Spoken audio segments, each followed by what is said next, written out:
The most powerful tool that you have right now in your life, in your body, is your mind. That's why the enemy fights you in your mind. The devil doesn't have to tie you up for you to be bound. He just has to tie up your head. With stress, with worry, with aggravation, with low self-esteem, with pettiness, with anger, with hostility, with rebellion. And he can make you physically sick because your mind is sick.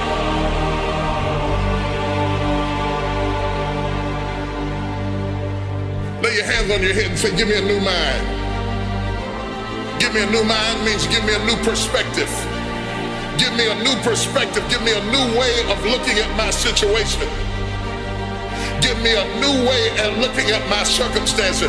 Get my mind ready for this year, because when I get this year, there's going to be blessings, there's going to be miracles, there's going to be opportunities. Oh yes, it's going to be some struggles, it's going to be some challenges, it's going to be some tests, but even the struggles are an opportunity for me to show off the victory if my mind can handle the change.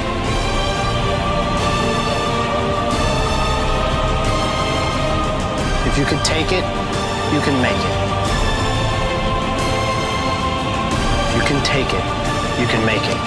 All right, you train, you fight way harder than those other guys, and you win. You get out from under them. If you can take it, you can make it. You can do this. Just gotta believe you can. There's some things I'm not taking with me in the new year. Everything that's inflexible and everything that's not ready and everything that's backwards and everything that's negative and everything that's condescending and everything that's carnal and everything that's holding me back, I refuse to take it over into another year and waste another new year with an old mind. Don't shape yourself around the comings and goings of this world. Don't shape your opinions and your attitudes around circumstances that you cannot change. If you go into another year and waste another year with the old mentality while somebody's in the hospital begging God for the opportunity that you have right now, you better step into this moment.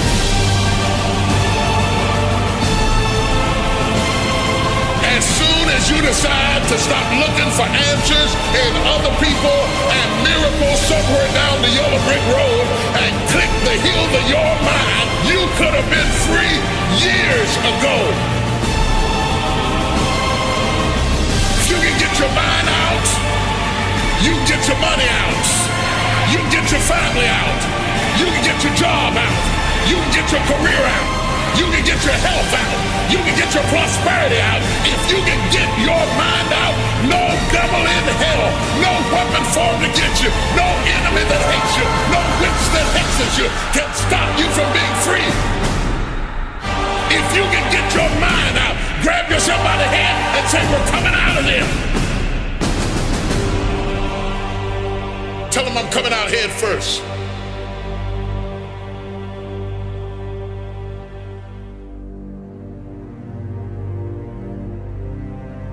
I will not face a giant without you. I will not make a major decision without prayer. I will not bring somebody into my life just because they please me. I'll submit myself, my destiny, my future over to you. You are my foundation. You are my rock. You are my fortress. You are my strength. You are my defense. Without you, I can do nothing. You are the substratum of every dream I have ever dreamed in my life, and I will take no promotion you don't want me to have, and I will accept no friend you don't want me to have. You're my rock.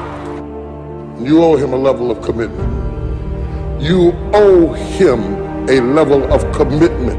It's wrong for you to think that you're going to give an offering and God's going to bless a business you ain't committed to. Bless a marriage you ain't committed to. Bless you in school and you won't study. Bless you as a saint of God and you won't walk like a saint of God. Who do you think God is? Somebody playing in Vegas? God is not hitting a slot machine. God is a guaranteed, definite I am, the mighty God, a sure blessing. He told Abraham, I swear I'm gonna bless you. Ain't no chance, ain't no doubt, ain't no joke about it. If I told you I was gonna bless you, I will open up the windows of heaven. Then wonder why I thought I'd be further than I am at the age of. Let me tell you why you are not further. It is not the devil, it is not witches, it is not demons, and it's sure God ain't haters. You are not any further than where you are right now because you have never thrown your whole self at anything in your life. You take a half-committed man and a half-committed trifling woman and put them together and they'll have some half-committed trifling kids and the whole house will be half-committed because children will be what they see. Stop fussing at your kids. They're a reflection of you. Your second commitment is to family, and it's a very important commitment.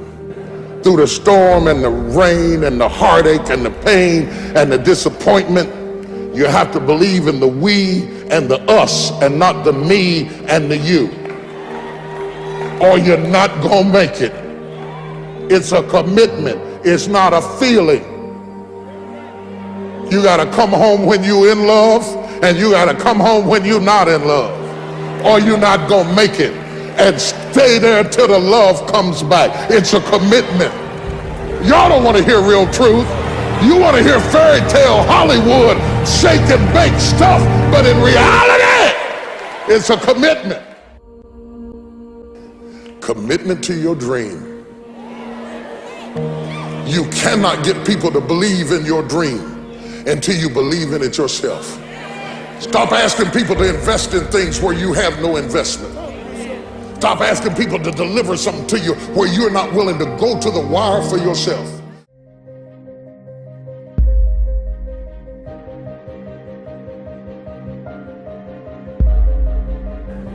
If you don't learn to give like you learn to get, every area that there is not reciprocity, it will die. Reciprocity. What do you give back for what you get? If you're not committed, you're not going to make it. Even the ones with the personalities you don't like. You have to be committed. Through the storm and the rain and the heartache and the pain and the disappointment, you have to believe in the we and the us and not the me and the you, or you're not gonna make it. It's a commitment. It's not a feeling.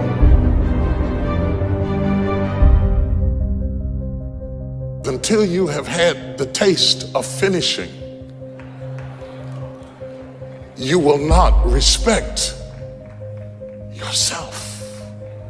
Until you follow through, until something is done, come hell or high water, tears and struggles and pain, and you go through it anyway, and you show up and you continue to fight on no matter the circumstances. After a while, something begins to wither inside of you.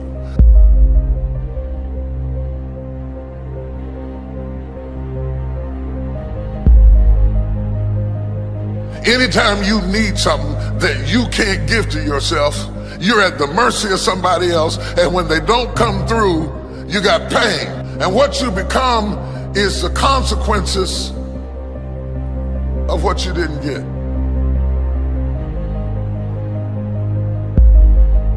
It's an urge. It's an urge. Truth be told, every champion has felt it.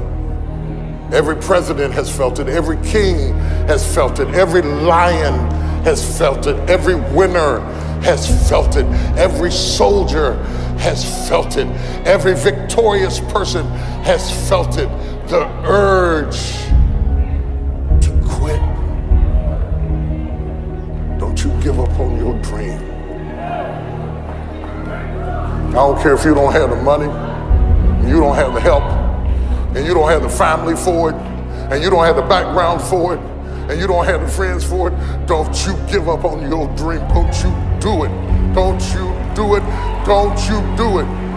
It may take you twice as long. You may have to take courses and classes.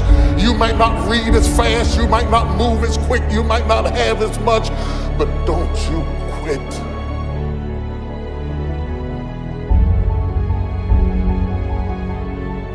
Don't you quit. You do make a difference.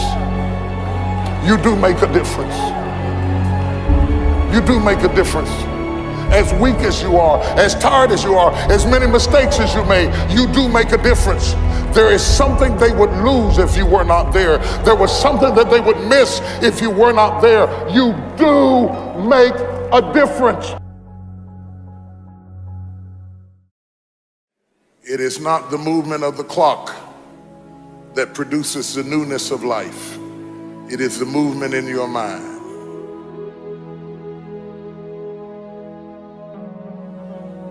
You're going to hear all kinds of things said about you. Throw it behind you. The enemies that you see today, you will see them no more. No weapon formed against you shall be able to prosper. Every tongue that riseth against you, God will condemn. This is my time. Truth of the matter is, everybody in here is going through a change. You don't have to be ashamed of yours. We are all in the process of transforming to a higher, better expression of myself. Let this be the year that I birth a higher, better expression of myself.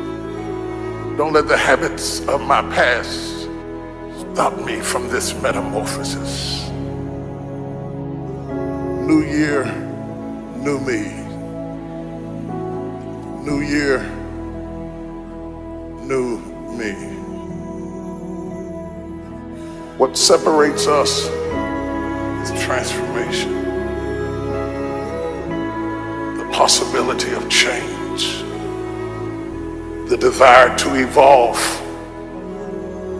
The passion to get up off the ground and stop eating dirt. I'm tired of doing what I used to do. If I always do what I've always done, I'll always be where I've always been. I'm going to throw it behind me. There's somebody in this room that nobody would think would be in a church tonight, but you drew them to this place tonight because you want them to be a new me and a new year and have a new attitude and a new mind. Because the real battleground is in your mind. That's where the fight is. You lay down with it. You get up with it. You go to work with it. You can't digest your food because of it. Smiling in front of people and nobody knows that there's gunfire going off in your head. It's not a geographical location. It's not debt. It's not money. It's not haters. It's not enemies. It's not liars. It's not backbiters. That's not the battleground. Stop wasting your weapons on what people say, because it is not what they say about you that matters. It is what you say about you that threatens your destiny. You will never be defeated by what they say about you. You will be defeated by what you say about you. I dedicate this to you, to the greatness in you, and to the dream that you showed up on the planet to produce. And it's simply this: if you want a thing bad enough to go out and fight for it, to work day and night for it, to give up your time, your peace, and your sleep for it, If all that you dream and scheme is about it, and life seems useless and worthless without it, and if you gladly sweat for it and fret for it and plan for it, and lose all your terror of the opposition for it, and if you simply go after that thing that you want with all of your capacity, strength and sagacity, faith, hope, and confidence, and stern pertinacity, if neither cold poverty, famish, or gulf, sickness or pain of body and brain can keep you away from the thing that you want, if dogged and grim you besiege and beset it, with the help of God you'll get it. You have greatness in you. What I'm trying to tell you, beloved, is that you can have a new year, but it don't mean jack diddly if you don't have a new mind. I'm telling you that you can buy a new car, but if you put the old man in a new car, you're still going to have the old experience. I'm telling you that a new house doesn't make a new marriage.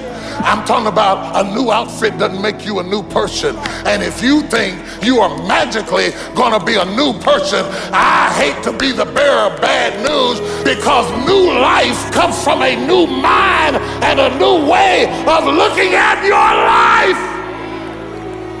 I cannot step into the future and still think in my past. I cannot let the rumors and the stain of what they said about me destroy my opportunity. Slap somebody and tell them I gotta kill it tonight. I gotta destroy it tonight. I gotta get rid of it tonight. I gotta throw it behind me tonight. I can't drag that same old mess into another year.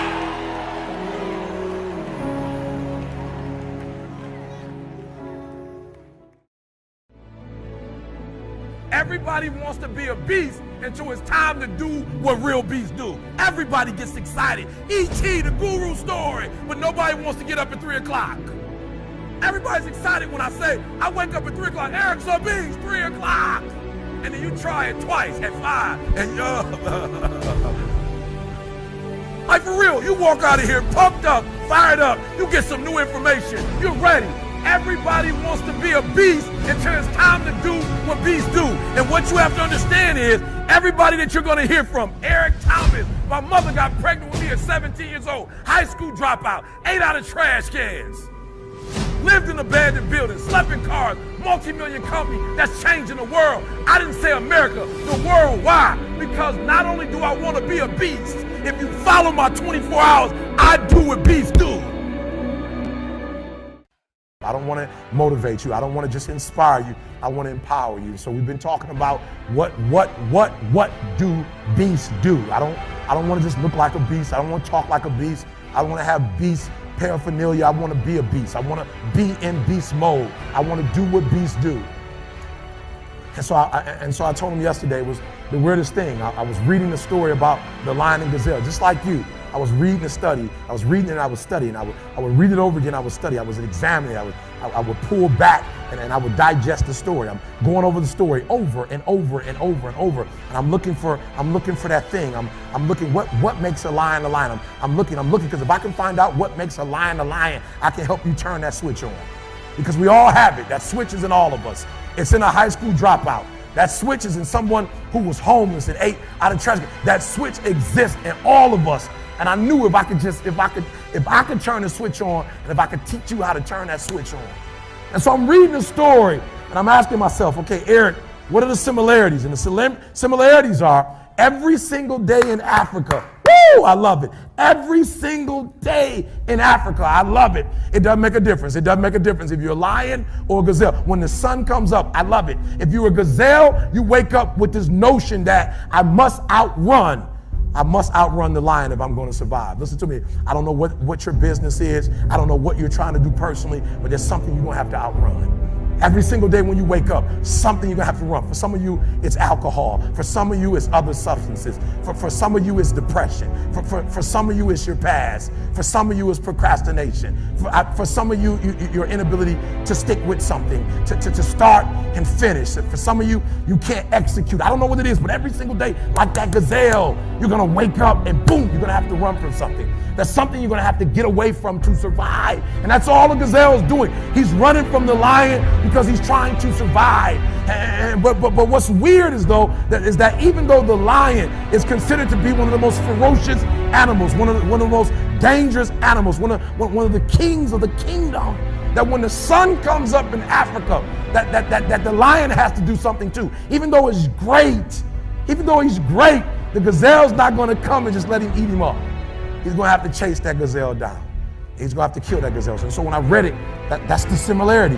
That if it doesn't make a difference if you're a gazelle, it doesn't make a difference if you're a lion. If you're at the top of the game, you still got to work. If you're at the top of your game, you still have to grow. If you're at the top of your game, what I know about you, if you're at the top of your game, there's still room for improvement. You can still get bigger. You can still get better. You can still be bolder. If you are still alive, there's still room for growth. There's still room to grow and be better. And so it says it doesn't make a difference in the safari. In Africa, it does not make a difference when the sun comes up. Boom! You better get to running. And so I studied. I said, what's the difference? What's the difference? And I noticed that the gazelle is running. And I asked myself, what's the difference? And I got it. The gazelle is running. The gazelle is afraid. The gazelle understands that if it does not stop running, or if it stops running, it's going to die. But I watched it long enough, and I saw the gazelle stop, and I said, ooh, I get it. It's not being chased. It's not being pushed. It's not being prodded. Some of us in this room, if we don't have a reward, you're not self-motivated. You're not self-regulated. You don't have that thing inside of you that pushes you. That alarm clock still has to get you up. Why? Because your passion is not waking you up. Your passion is not getting you up. And so I saw it. I said, ooh, the lion does not need to be pushed. The lion does not need anything external. That thing that it needs is inside. And so every single day, the lion wakes up and he runs and chases the gazelle. Why? Because he realizes that if he is to survive, if his kids are to survive, he must eat. And so you got to do me a huge favor. You got to do me a huge favor.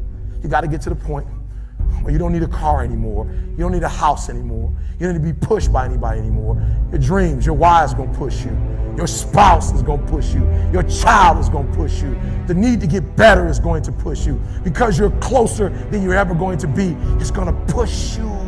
You don't need anything to push you. Your goals are going to push you. Your dreams are going to push you. The opportunity of a lifetime that happens in this particular time frame is going to push you. It's going to drive you. It's going to make you better. So do me a favor as I leave.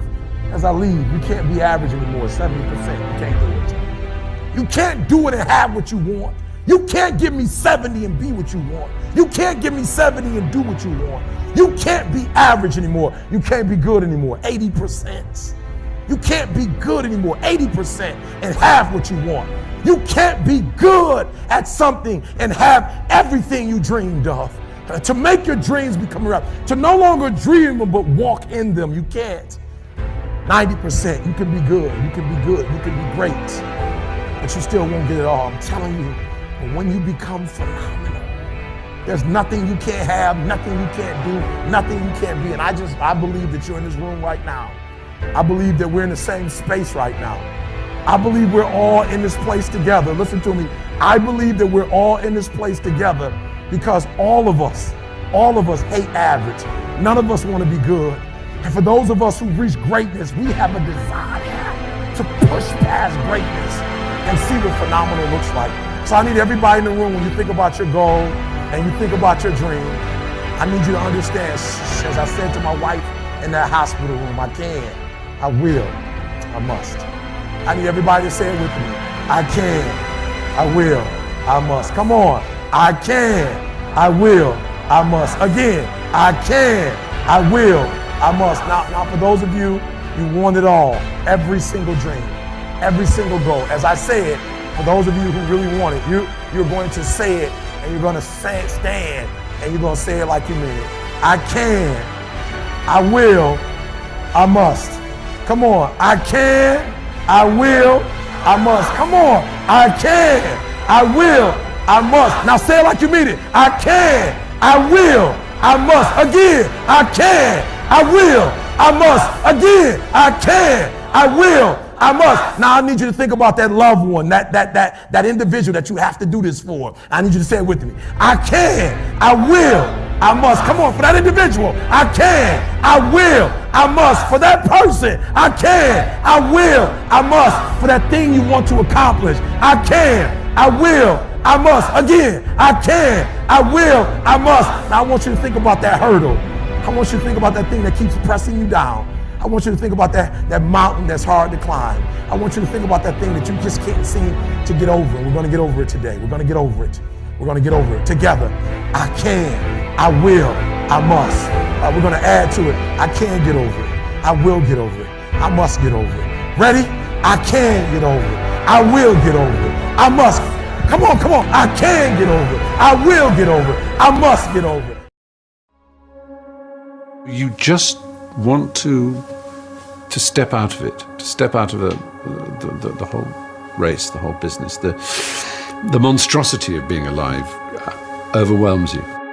If you have depression, if you have anxiety, if you have post-traumatic stress disorder, if you have any kind of mental health condition, this is not something to ignore. Depression, frustration, anxiety, pain, disillusion. It's just a natural part of the process of becoming a stronger version of yourself. The thing that keeps one living is a sense of future, that there will be a tomorrow, and tomorrow I've got to do this, and then the day after I've got to do that. Get started. And I'm going to tell you right now, it won't be easy. It will be hard because life is hard. That's what life is. With depression, one of the most important things you could realize is that you're not alone. I've been places and someone has said, well, you lost an arm and a leg, so you had a right to be depressed. And I stopped them. I was like, depression is real. No matter what you're going through right now doesn't mean that it's not going to end. I think too often we think about the stresses that we're dealt with right now, and we think that there's no light at the end of the tunnel. All that you can see is darkness, and everything that you try to do just kicks you right back in the face, and you just can't seem to get yourself up. You don't even have to go through something traumatic. Some are caused by something traumatic. Some can be a chemical imbalance in the brain. There is light at the end of the tunnel. Life is hard. Life is challenging. There are ups and downs. And these challenges that you face, they're going to do their best to take you down. Do not let them. Of course you have to work. Of course you have to show up. Your team needs you. Life needs you. Your family needs you. Life is for the living. Depression is not only normal, it's essential, and be grateful for it because it allows you to reorder yourself at a higher level. I speak what's on my heart. And I gave my speech, and as I was closing, I kind of mentioned some depression. Because I was coming out of the winter months, and it hit me again this past winter, and I went and saw the doctor, and so it was on my mind, and it came up. And as I was saying, I thought, this generation of people probably aren't connecting to what I'm saying. When I walked off the stage, and they lined up, the amount of people that thanked me for talking about mental health. And here I was, I thought they didn't want to hear. I thought I was stepping out of line. No, it needs to be talked about because it's not just this generation, it's people are realizing more and more that it's an issue. And the more we talk about it, the easier it is for people to be honest with themselves and get the help they need. Line up those problems and confront them, face them, fight them. Do not let them bring you down. Do not personally identify with your depression.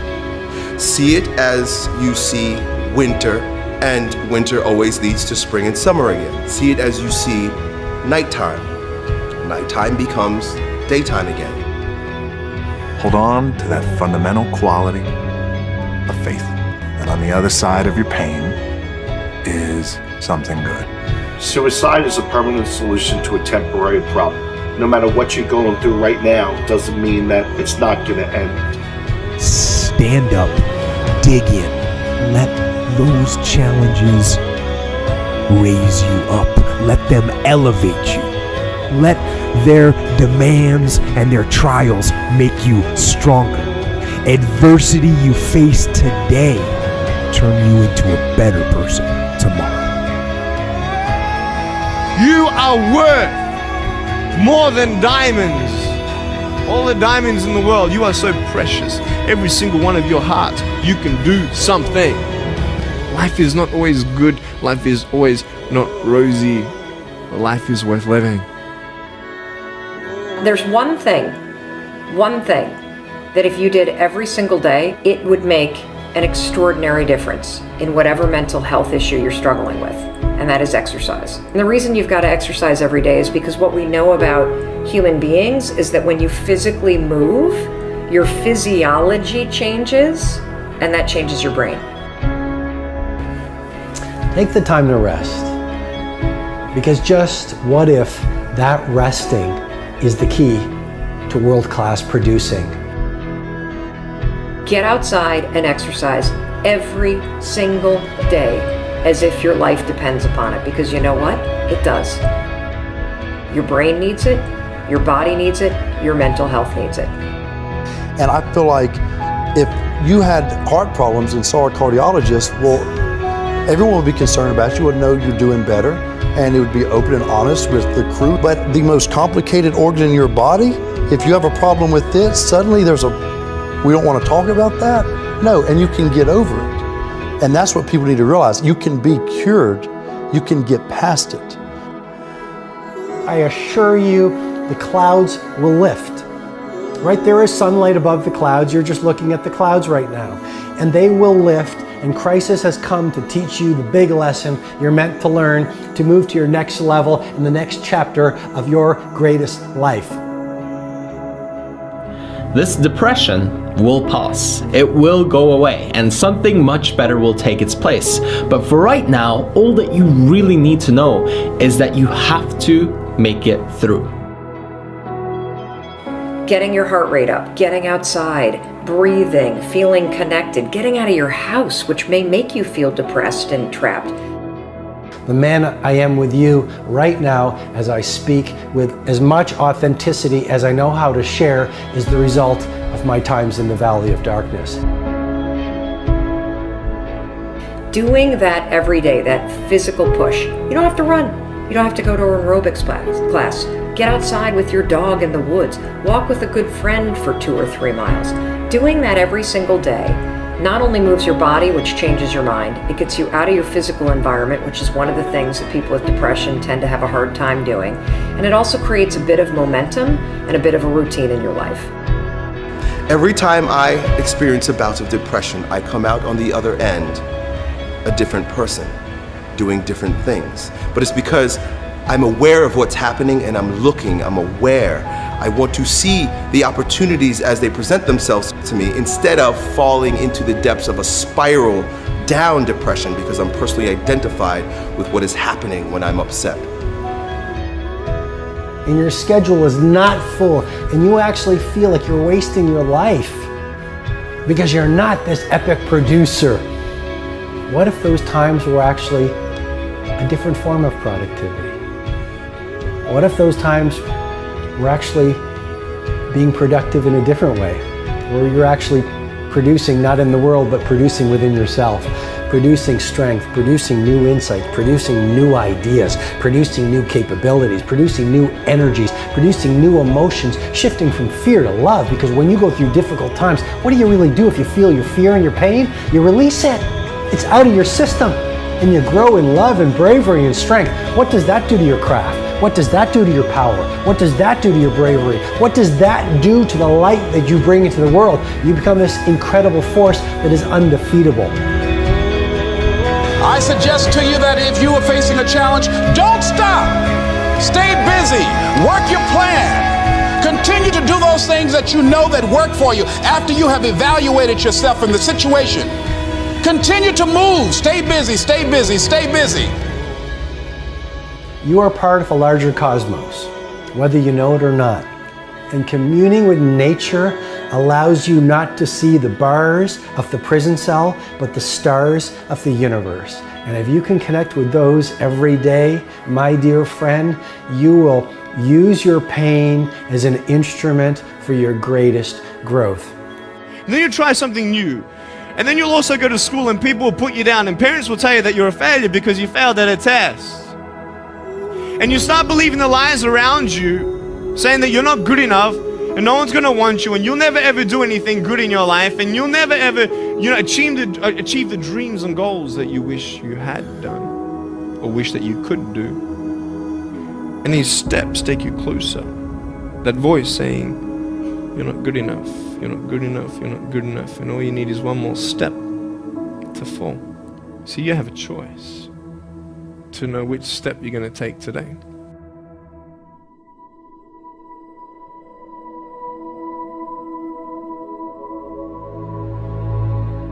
What will sometimes haunt my dreams still is just like a general feeling of morose anxiety. Everyone experiences a version of anxiety or worry in their lives.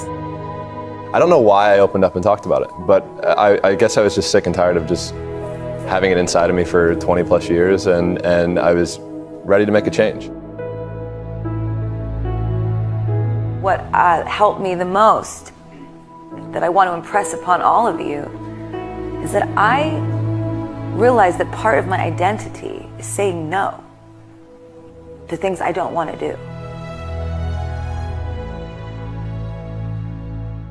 And you are all in school and you all have a lot of teachers and a lot of people around you that tell you all day what you have to do, but it is your right to choose what you do and don't do. It is your right to choose what you believe in and what you don't believe in. It is your right to curate your life and your own perspective. We all go through things. We all go through struggles, right? There's probably everybody in this room that goes through struggles the same exact way, and I think that's what we all have to realize. It's just something that every single person goes through. And maybe we go through it in a different or more intense way for longer periods of time, but there's nothing wrong with you. To be a sensitive person that cares a lot, that takes things in a deep way, is actually part of what makes you amazing. I also struggled a lot with anxiety and depression. If you start to feel like you are twisting things around you and you start to feel like there is no sunlight around you and you are paralyzed with fear, here's how you can help yourself. First, you have to understand what anxiety is, and you have to understand the connection between worry, which is something we all do, and self-doubt, which is something we all do, and anxiety. Anxiety is what happens when your habit of worrying spirals out of control.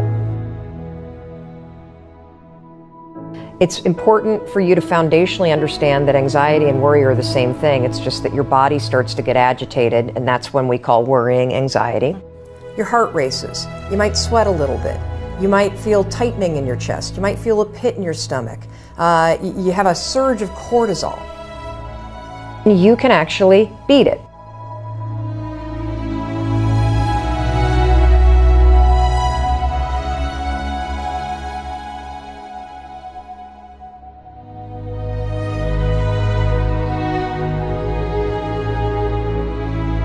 This is how you're going to do it. So all day long, you're going to have moments where your thoughts drift. Like you'll just be hanging out with your friends and then suddenly you're like, I'm not sure that person likes me anymore. I haven't heard from my kids lately. I wonder if they're dead, or, as I check, like you just start worrying about stuff. Why? Because it's a habit. Because when you're not paying attention, your brain shifts from you being a decision maker and paying attention to you just kind of spinning things on autopilot, and one of your habits is worrying. The second you wake up and you notice, holy cow, I'm talking some negative garbage to myself right now. 5, 4, 3, 2, 1. You've just shifted the part of the brain.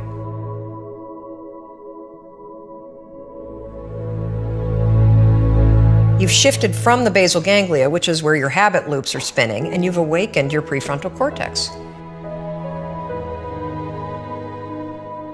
You've also interrupted that pattern. Now what you're going to do, because your mind is actually ready to receive a different thought because of the counting. Now you can put in an anchor thought. Like if you have a mantra, if you've got a vision about the way that your business is going to turn out in 5 years, if you just have a thought that makes you really happy and proud, insert that. Now, why does this work? It works because of the counting. And I'm not kidding. We know, based on research, that positive thinking alone, not effective. In some instances, trying to force yourself to think positive can actually make the worries worse. Why? Well, the reason why is because it's really hard to just change the channel. What we have to do first is basically interrupt it and turn off the TV, and then turn it back on with the prefrontal cortex awakened. So the counting is essential. And so you can start using this today.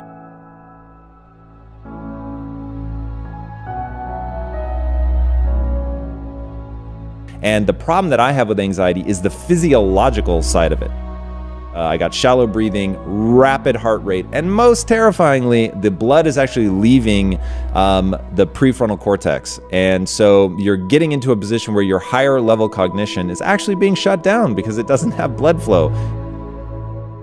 And then I began to visualize that what I was trying to do was get myself into a calm state where the blood could actually go back to the places that I needed it, so that my higher level ability to reason would kick back in. The first thing that I started to do to be able to consciously control that was meditate. In meditating, what you're learning to do, at least for me, and I don't consider myself a meditation expert by any means, but this was one of the huge wins for me in meditating, was learning to breathe from my diaphragm. Even one breath from my diaphragm had a really big impact. Breathing from your diaphragm instead of from your chest, right? So most people breathe like this, and it's all in your upper chest. You're not getting a very deep breath. So in meditating and learning to breathe from your diaphragm and learning to consciously calm yourself down, meaning you're lowering your heart rate, you're breathing much more deeply from the diaphragm, getting the blood reallocated to the parts of the brain that are actually useful. That meditating was my first step into that.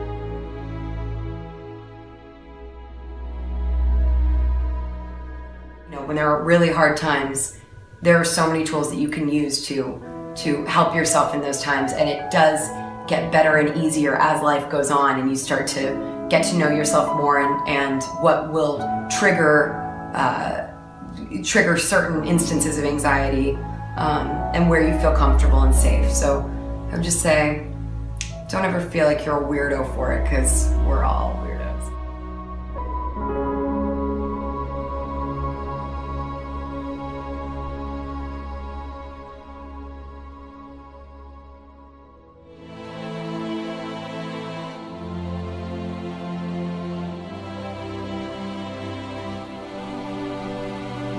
In 1973, a young man wrote a letter to American author E.B. White. The young man was losing his faith in humanity.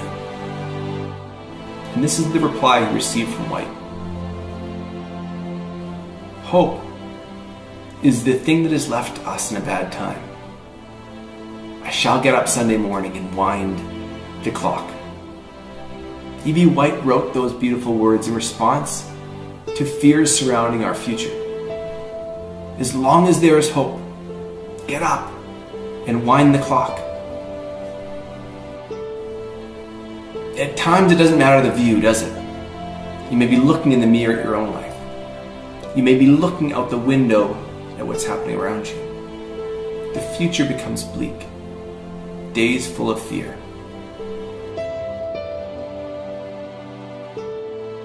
It's when darkness forms, clouds roll in and life gets heavy. Sometimes we feel it together. Sometimes we feel it alone. Those times surrounded by sadness.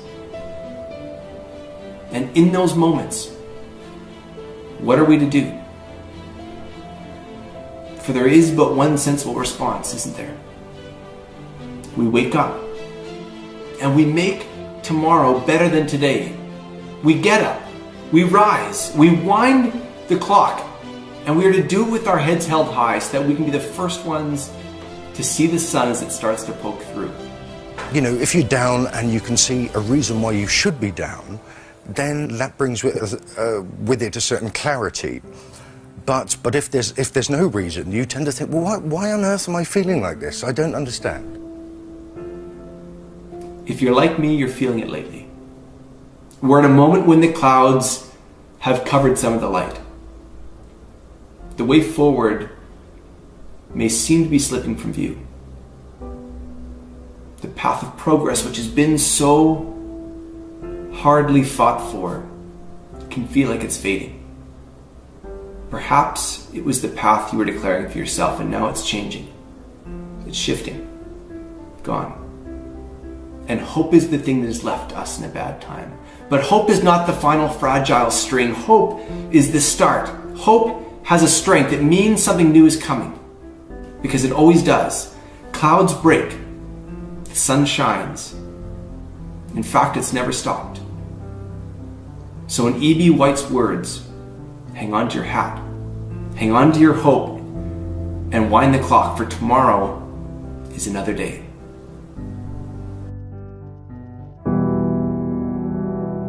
I want you to know that no matter where you are in life, no matter how low you have sunk, no matter how bleak your situation, this is not the end.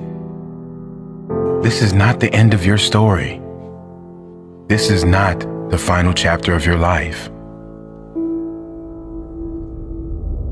I know it may be hard right now, but if you just hang in there, stick it out, stay with me for a little while, you will find that this tough moment will pass.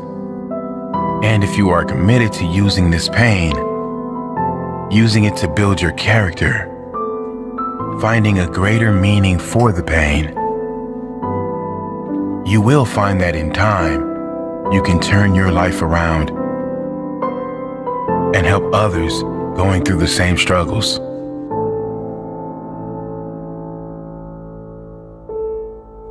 The world right now is in the middle of a mental health crisis.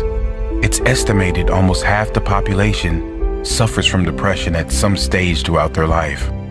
Rather than join the queue, it's important we learn why we get down and then how we can change it. Because believe it or not, we create our own negative feelings, and we can also ensure that we turn our lives around and be a positive change for others. The reason anyone gets depressed always comes down to the consistent thoughts we think and the consistent beliefs we hold. Let me say that again. The reason anyone gets depressed always comes down to the consistent thoughts we think and the consistent beliefs we hold.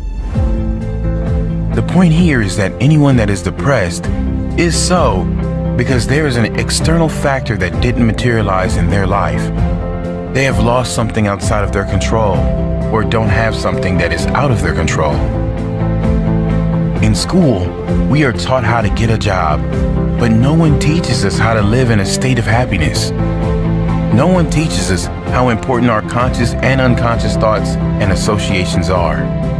Is our happiness not worth more than a job? Yes, it is. And before you say happiness won't pay my bills, happiness will pay your bills. When you realize you will be 10 times more energized, focused, and take positive action in your life, when you first choose to develop yourself as a priority and then get to the stuff of the world.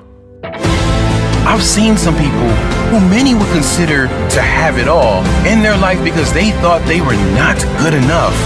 A thought, a belief within them told them they were not worthy.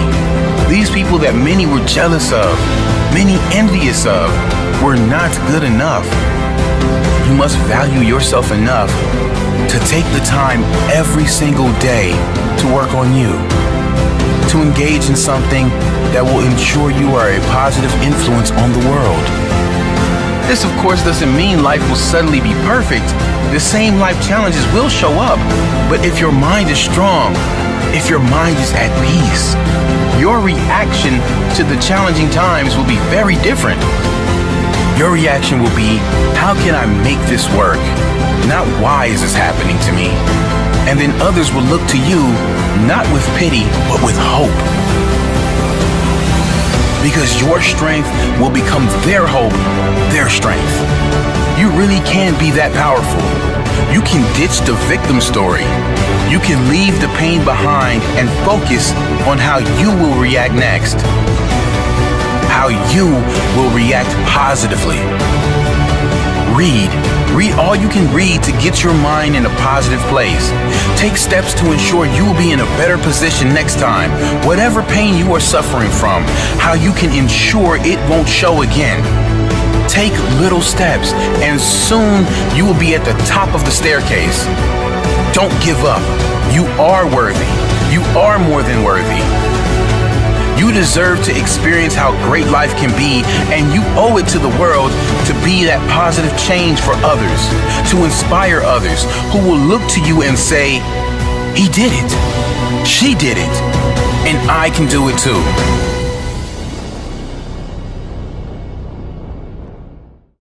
It's never going to make sense. It's never going to be obvious. You're never going to walk out your door and see the obvious way that you want to go. And if you do, it's a trap. If you do go down the path that's already laid for you, it's going to take you to all the destinations that are already known. It's going to take you to all of the places that instinct drove the people before you. But if you want to go somewhere unique, if you want to go somewhere that only you would go, if you want to create something new and really live a life that was meant for you, because it's literally crafted by you, you have to take the first steps on faith. And as Rumi said, as you start to walk out on the way appears. So as you're looking at the choices that are before you, where you've got a path that's well trodden, you've got a path that literally is invisible and won't become something until you step on it, you have to understand that that's what this life is meant to be, and that the only frustration that you will look back on with tremendous regret is knowing that you did what was easy, even though it wasn't you. There's some mechanism inside of us. There's something that wants us to walk a path that's never been walked before. And the thing that makes it so hard is right now inside of you is a desperate desire for that to be easy. But it's not going to be easy. It's going to be hard. You're going to fail. You're going to stumble. You're going to fall on your face. And thank God. Because as Muhammad Ali said, only a man who knows what it's like to be defeated can reach down to the bottom of his soul and come up with the extra ounce of power it takes to win when the match is even. So what you have to ask yourself is, what do you want? Do you want it to be easy? Do you want the path to be well-worn? Or do you want the path to be yours? Do you want to know that inside of you is something that you can reach into and grab and that will be there at the moment that you most need it? Do you want to know that you're that type of person? Because if you do, you have to be willing to walk the path that doesn't exist. You have to be willing to tread through the brambles. You have to be willing to fall, because it is in that process of failure and pain and agony and suffering that you will become. That's the process that will make you you. That's the process that will shape you. It's the suffering that gives you the reserves to draw on when you need them most. So when you ask for safety, when you ask for ease, know that you're saying a prayer for weakness. And when you take the hard way, know that you're forging yourself. When you make those demands, know that you're building a reserve tank that will be there at the moment when you need it. When you walk the path that only you can walk, know that you're living the life that you were meant to live. And that, my friends, is how you become the you worth becoming.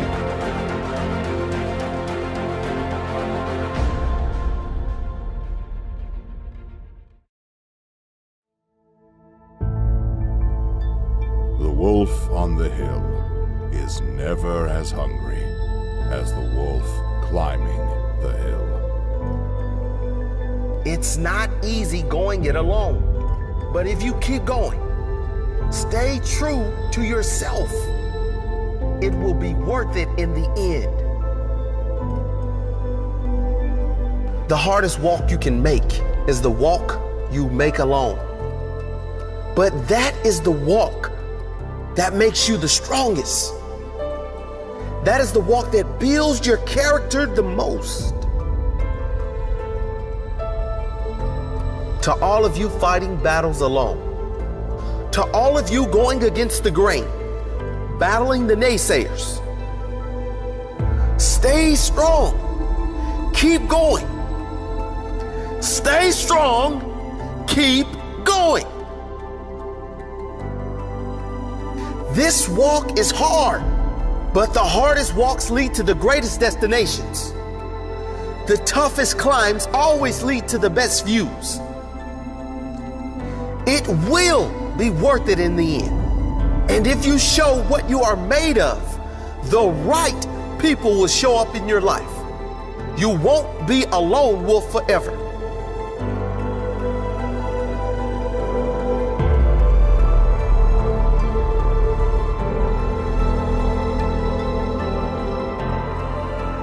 You have qualities only few can admire because most don't possess.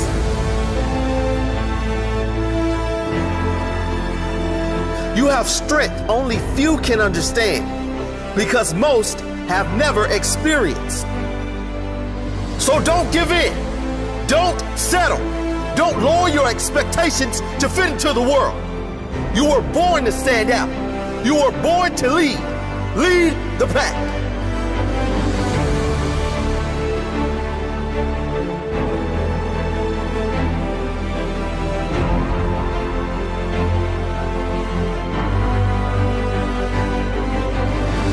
They say the wolf on the hill is never as hungry as the wolf climbing the hill. Always be that wolf climbing the hill. Always hungry for more. Always hungry to grow, to feed your mind and rise to the highest level you can take yourself. Never looking back, always looking forward to the next feast of success in whatever you do. It does not matter if you have to walk alone for a while. It is much better to walk alone in the right direction than to follow the herd walking in the wrong direction. Stay strong. Be different.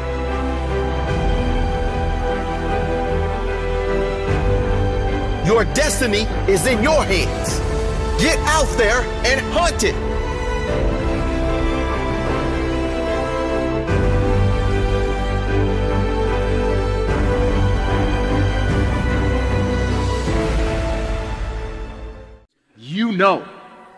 You know when you are guilty of wasting time and laying in bed and you're being lazy. You know it.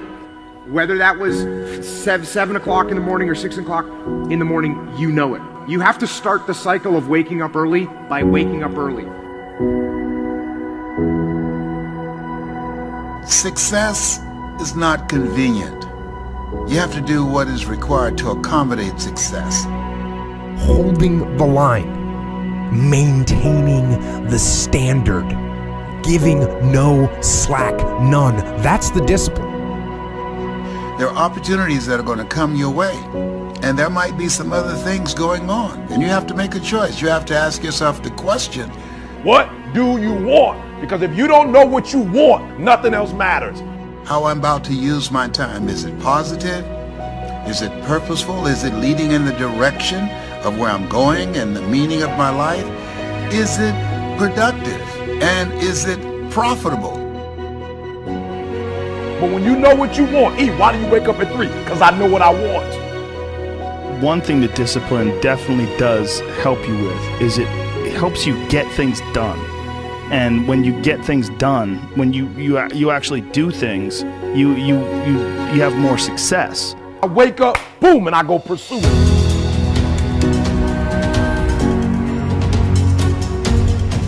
And if you're gonna really be successful in life, if you're gonna have it, if you're gonna be it, you're gonna do it, I need you to take personal responsibility. And I want you to say, the reason I'm not amazing yet, because I hit the snooze button. That's why I'm not amazing right now.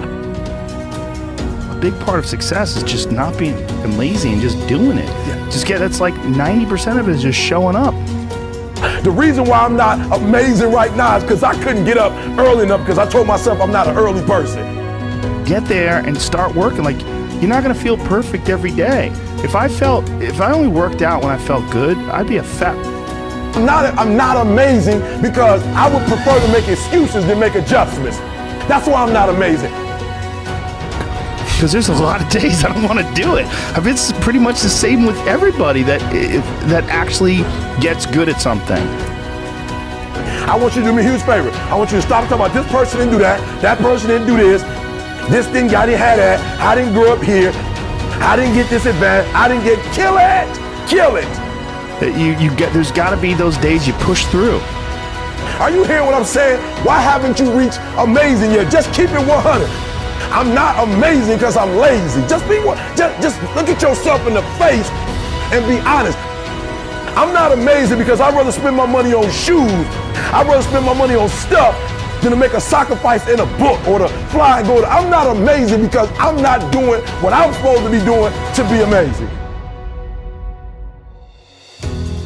And getting up early is not only an incredible competitive advantage because most of your competitors are asleep, but getting up early is a great gift you give yourself. You get more life.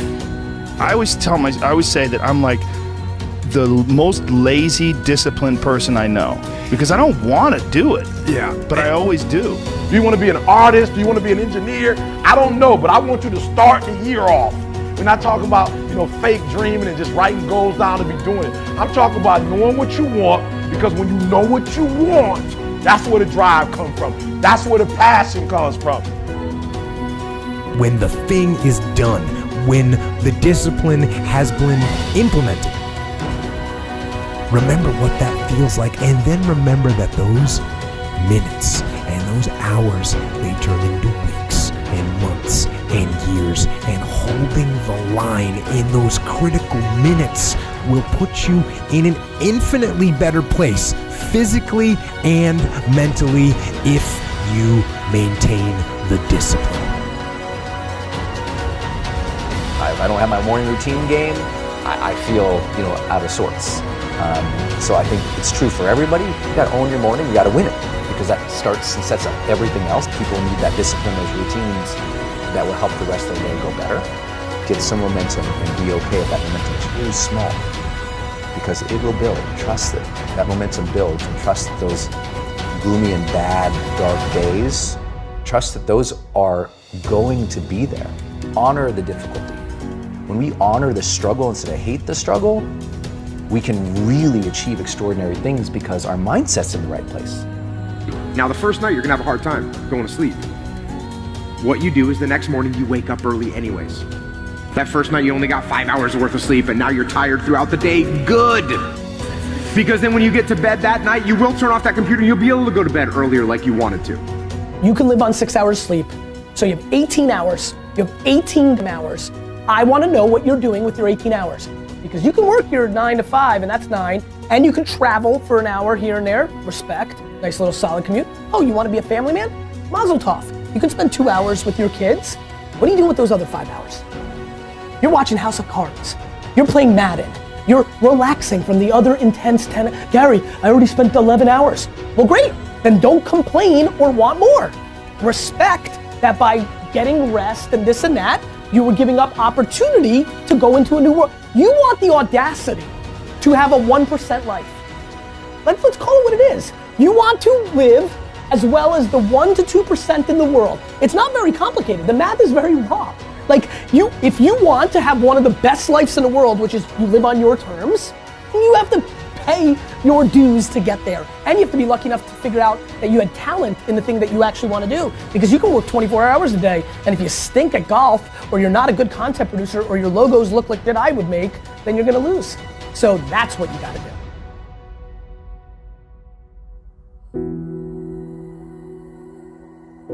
The most important thing you can do is win the morning. Just win the morning, man. It is not easy. but it is worth it.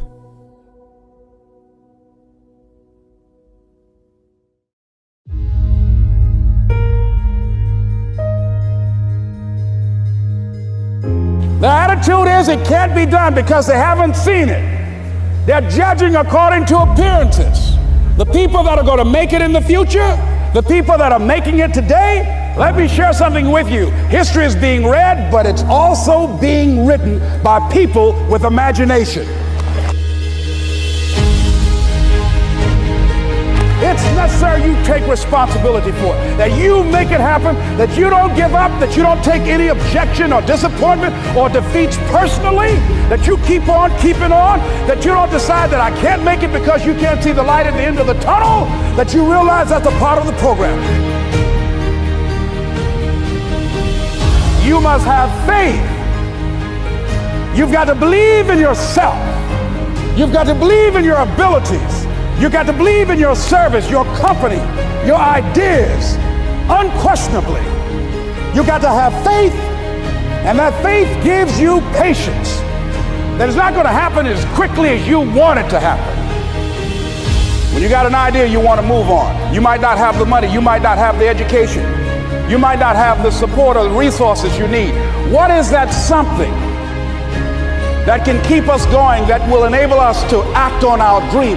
What's one of those keys that will begin to help us to discover the secrets to our dream? Here's what I want you to repeat after me, please, with power and conviction. Say, it's possible.